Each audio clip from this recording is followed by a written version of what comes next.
ഗുരുവായൂരപ്പൻ്റെ സന്നിധിയിൽ ഗജവീരന്മാർക്ക് യാതൊരു അലട്ടലുമില്ല. ആനയൂട്ട് പോലുള്ള വഴിപാടുകളിലൂടെ ദേവസ്വത്തിന് ലഭിക്കുന്ന സമ്പത്ത് ഇവയുടെ മികച്ച പരിപാലനത്തിനായി ഉപയോഗിക്കുന്നു.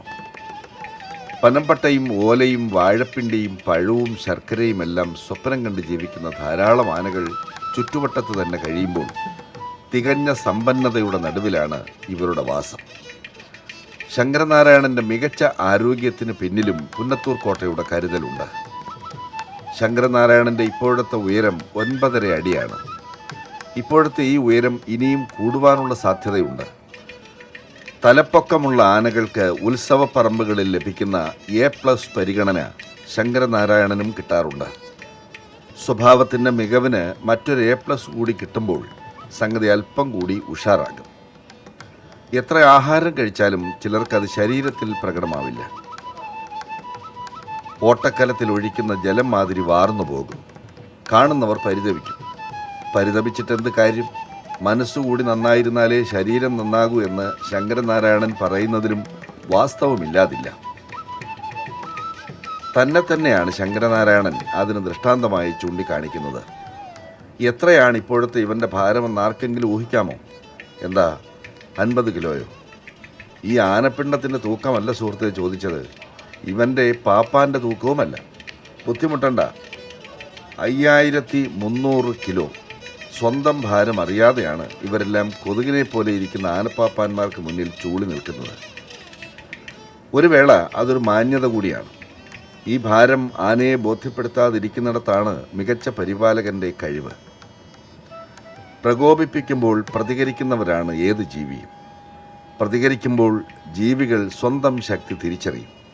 അതെ, സത്യത്തിൽ വടി കൊടുത്ത് അടി വാങ്ങുന്നവരാണ് മിക്ക ആനപ്പാപ്പാന്മാരും. രാധാകൃഷ്ണൻ ശങ്കരനാരായണൻ എന്നാണുള്ളത്. അതെ, ശങ്കരനാരായണൻ്റെ ചട്ടക്കാരനായിട്ട് ഇപ്പോൾ എത്ര കാലമായി? ഞാൻ കൊണ്ടുവന്ന ഒരു ആനക്കുട്ടി ഉണ്ടായിരുന്നു, ഉണ്ണീഷ്ണാന. ആ ഉണ്ണീഷ്ണാന ചെരിഞ്ഞതിന് ശേഷം ഞാൻ ഈ ശങ്കരനാരായണനെയാണ്. അതെങ്ങനെ ചെരിഞ്ഞിട്ടുണ്ടായിരുന്നു?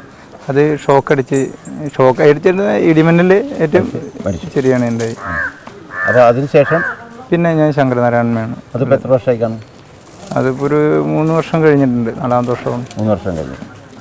ഈ ആനയെക്കുറിച്ച് എന്താണ് രാധാകൃഷ്ണൻ്റെ അഭിപ്രായം? ഇതിനെ കൊണ്ടു നടക്കുമ്പോൾ ഉണ്ടാകുന്ന ഗുണദോഷങ്ങളൊക്കെ അതിനെക്കുറിച്ചൊക്കെ ഒന്ന് പറയാമോ? ഈ ആന എന്ന് പറഞ്ഞാൽ മറ്റു ആനകളെ ആശ്രയിച്ച് നോക്കുമ്പോൾ വളരെ ശാന്തനായിട്ടുള്ളൊരു ആനയാണ്. പിന്നെ മറ്റാനകളുടെ മാതിരി ഒരു വികൃതി അങ്ങനെയുള്ള സ്വഭാവങ്ങളൊന്നും ഇല്ലാത്ത ഒരു നല്ല ആനയായിട്ട് നമുക്കിതിനെ കാണാൻ. മറ്റുള്ള ആനകളിൽ നിന്ന് വ്യത്യസ്തനായിട്ട്. അതാണ് ശങ്കരനാരായണനെ ഞാൻ മനസ്സിലാക്കിയിടത്തോളം ആനയുടെ സ്വഭാവം. നല്ല സ്വഭാവമാണ്. അപ്പോൾ ഈ സാധാരണഗതിയിൽ അങ്ങനെയാണെങ്കിൽ തന്നെ ഈ നീര് കാലത്ത്, അതായത് മതപ്പാടിൽ വ്യത്യസ്തമായിട്ട് എന്തെങ്കിലും രീതികൾ ആനയിൽ നിന്ന് അനുഭവപ്പെടാറുണ്ടോ? മതപ്പാട് കാണുന്ന സമയങ്ങളിലൊക്കെ ഒരു ചട്ടക്കാരനെ ഒരിക്കലും ആന അകറ്റി നിർത്താത്തൊരു ആനയാണിത്. മതപ്പാട് സമയത്ത് പോലും ഒരു ചട്ടക്കാരന് ആനയെ എപ്പോൾ വേണമെങ്കിലും കയറി ചെന്ന് ആനയുടെ കാര്യങ്ങൾ എന്ത് വേണമെങ്കിലും ചെയ്യാൻ പറ്റാവുന്ന ഒരു ആനയായിട്ടാണ് ഇപ്പോൾ കാണുന്നത്. അപ്പോൾ അതിന് യാതൊരു കുഴപ്പമില്ല, ഒരു കുഴപ്പമില്ലാത്തൊരു ആന. അപ്പോൾ നമ്മുടെ കൂടെ നിൽക്കുന്ന ആൾക്കാർക്ക് എങ്ങനെയാണ്? കൂടെ നിൽക്കുന്ന ആൾക്കാർക്കും ഒരു പരിധി വരെ അടുത്ത് പെരുമാറാം. അങ്ങനെ ആന ആളുകളെ ഉപദ്രവിക്കണം എന്നുള്ളൊരു മനസ്ഥിതി കാണുന്നില്ല എന്നാണ് പറയേണ്ടത്. പൊതുവെ ഈ മുകളിലിരിക്കുമ്പോൾ, ആനക്കാരൻ മുകളിലിരിക്കുമ്പോൾ അതിനെന്താണ് ആനയുടെ പ്രതികരണം? സാധാരണ മുകളിലിരിക്കുമ്പോഴും ആനയുടെ ചട്ടക്കാരൻ ആരാണോ ആ ചട്ടക്കാരൻ്റെ ഒരു അനുസരണയോട് കൂടിയിട്ടാണ് കൂടുതലും പോകാറുള്ളൂ. കാരണം ആനയെ അങ്ങനെയാണ് ഇതിനു മുന്നിലുള്ള ആളുകൾ ശീലിപ്പിച്ചിരിക്കുന്നതെന്നാണ് എനിക്ക് തോന്നുന്നത്. അപ്പം അതിന് വ്യത്യസ്തമായിട്ട് നമ്മളൊന്നും ചെയ്ത് അതിനെ ഉപദ്രവിക്കേണ്ട എന്നുള്ള നിലയ്ക്ക് പിന്നെ ഒന്നും ചെയ്യിക്കാറില്ല.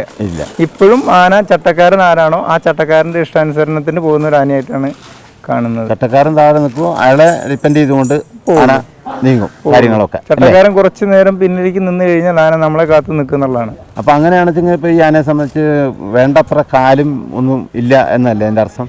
കാലില്ലായ്മയല്ല, അത് ആനകൾക്ക് വേണമെങ്കിൽ പാപ്പാനോടുള്ള കൂടുതലുള്ള അമിതമായിട്ടുള്ള താല്പര്യം കൊണ്ടായിരിക്കാം, അല്ലെങ്കിൽ അതുകൊണ്ടുള്ള അമിതമായിട്ടുള്ള വിശ്വാസം കൊണ്ടായിരിക്കാം. അങ്ങനെയാവാം അല്ലേ? അങ്ങനെ ആയിരിക്കാം. എഴുന്നള്ളിപ്പിനും മറ്റുമൊക്കെ എങ്ങനെയാണ്?